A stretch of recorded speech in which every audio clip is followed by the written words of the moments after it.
What's your take on the Sean and Petr Yan fight? Sean O'Malley, Petr Yan. You know, of course, Sean O'Malley's is a real character, and this is a good example of, you know, what marketability can do for you. He's been able to work his way into some bigger fights because people desperately want to watch him compete. I mean, the numbers that he was drawing compared to everybody else when he was on the Contender Series was astonishing. You know, there was always a real demand for him to watch him, and it has got him good opportunities. But those opportunities also come with very tough tests. Now, Petr Yan has got an immense amount of experience throughout his Master of Sports in boxing, throughout his MMA career. You've got to think how many fighters you would have to come up against to be one of the best in Russia. It's so vast, and it's a fighting nation. I mean, you know, Petr Yan's going to be a real tough test for him. He's gonna try and be a blunt force trauma with everything that he does, and he's going to fight out of a very strong defense, which might make O'Malley feel pressured and force him to work more than he wants to. That's going to be the strength of Petr Yan in this one, is that he does walk into the fire with good defense. The benefit on O'Malley's side is that he does have an opponent that's going to walk into the fire. So as long as he can keep creating space for himself with angles to keep moving so he doesn't get cramped up against the fence, you might be able to sharpshoot him from a distance. And with that, you know, comes his punching power and his accuracy.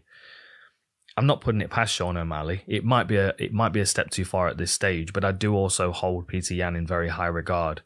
He also can let fights slip away from him sometimes, though. And I think, you know, perhaps controversially, I think he's the best fighter in his division, regardless of who's got the belt. And I think that sometimes it's about him showing up and being determined to prove it. You know, even going back to his ACA fights, ACB fights, you know, he had close fights and he got frustrated and then broke the rules. You know, it's a consistent pattern. He could circumvent that by being more aggressive from the get-go. And I think that would be quite unnerving for Sean O'Malley as well. But I'm excited to see it. It's a good one. Leon Edwards against Usman. Now, their first fight was interesting because, of course, it was a long while ago. But they've both got this preconceived conception. I think that Usman's going to feel like he could waste a lot of energy trying to take Leon down.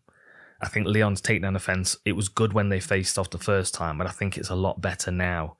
And I also think that he's got abilities to create scrambles now that he didn't have the first time around. So even if he does get grounded, his ability to either tie him up and threaten him with strikes or submissions, or to get him moving, are additional things that Leon's added to his game. Of course, on the other side, Usman is not the same striker that he was the first time around. And he was kind of railroaded into grappling in the last one because, of course, you know, Leon's got the speed advantage and the skill advantage of that range. But the work that Usman's been doing over his past few training camps with Trevor Whitman, the accuracy of that swift jab cross that he's got, that, in my opinion, is probably going to give him the confidence to walk into Leon's range. You know, the thing that will stick out in his mind from Leon's recent fight is the time that Nate clipped him and hurt him.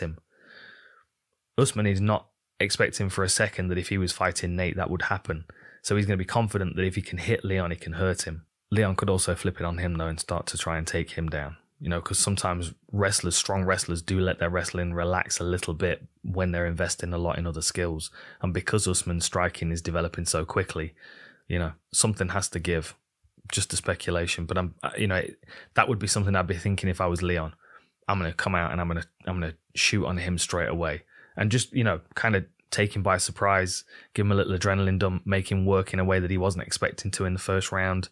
You know, might even be able to take him down, might be able to ground him, and then that's a big score on the on the ego checklist for the fight. I expect Usman to be able to either grind out a very, very frustrating decision holding Leon up against the fence, or we're going to see a shootout and then it's a coin toss. I feel maybe that Usman's probably got the power advantage though in that exchange. I'm just glad Leon's getting his opportunity. Yeah. Would mixed rule setting work for the UFC like it has for one? Would love to see a UFC Thai fight. I'm not against it because I just like any kind of combat sports, but I think the UFC do MMA so well that if they did anything else, it would start to confuse people. You know, especially if you start to have a card where it's mixed and they're wearing the same gloves and it's in the same arena. You know, that can be quite confusing. I think it is confusing for one championship. it's, you know, you switch it on, you see two people standing there with MMA gloves on, and you've got to watch for a minute sometimes to see if somebody goes for a takedown. What I do like when one change their arena, like if they're doing big gloves or small gloves striking fights, Muay Thai or kickboxing, then use the ring, and then do MMA in the cage, in the circle. I would prefer that, so then it's easier to know what you're watching when you're tuning in. And they have enough events to be able to put that division in there. But, you know, I also don't mind the bounce back and forth between rules. It makes it interesting for the people to watch. I just think it's too late in the day for the UFC to do that now. But we'll see. I think there's a lot of good things going on in MMA right now. And one championship having 3 different rule sets, well, 4 including the grappling. Yeah, I don't mind it at all. It's like a martial arts extravaganza. They'll add sumo wrestling onto it as well and get a bit of salt in there. Darren Till stepped out the co-main event at the weekend. Going off what's happened, what do you think his shots are at a title again, or a title run? He's got time on his side. You know, he's still got, you know, he's still like a young man. He's not getting on like me. He's got time for a couple more runs if he wants, especially now he's moved up a weight class. That will have extended his ability to compete, because he couldn't have done that welterweight cut over and over again. Now he's at middleweight. He's still got time to grow into this division, and he's very, very marketable. You know, it allows you to leapfrog a lot of people. You know, I mean, let me have a quick look at the middleweight division. Like, if I look at the middleweight division, I'm like, yeah, you could just, like, he could come back in 6 months' time and he could fight anybody in that top 15, and it wouldn't really matter. You could put him in there against Brad Tavares or Dricus du Plessis, or, you know, any of those right beneath him in the top 15, and it's a main event fight on a fight night. Very easy to rebuild Darren Till. He speaks well. He's exciting to watch. I just think he needs to be healthy and well when he comes back, and you know, maybe him and Tom Aspinall can help each other. Be patient in their rehab, whatever's going on with Darren. What do you think of the matchup between Umar Nurmagomedov and Ricky Simón? Simón impressed me tremendously in his last fight.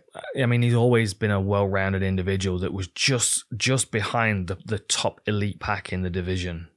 Of course, Umar has got a fantastic skill set. He's going to be problematic in every range, but I don't know. I don't know whether Nurmagomedov's just a little bit better all around. I think Simón is going to be strong enough to be reactive and to be able to keep this fight going, but it might be a little bit like when Makhachev fought Tsarukyan, and it was a very competitive fight, but Makhachev was always just slightly ahead. I feel like that might be the case here, both with Nurmagomedov's footwork and striking ability, and with his ability to continually, you know, wrestle you until you're exhausted. It's a tough fight, I think, but it's one of those that I'll be looking forward to watching, and you know, a good test for Nurmagomedov. You know, Ricky Simón is a respected individual, and it will certainly get the rest of the division's attention if Nurmagomedov wins impressively.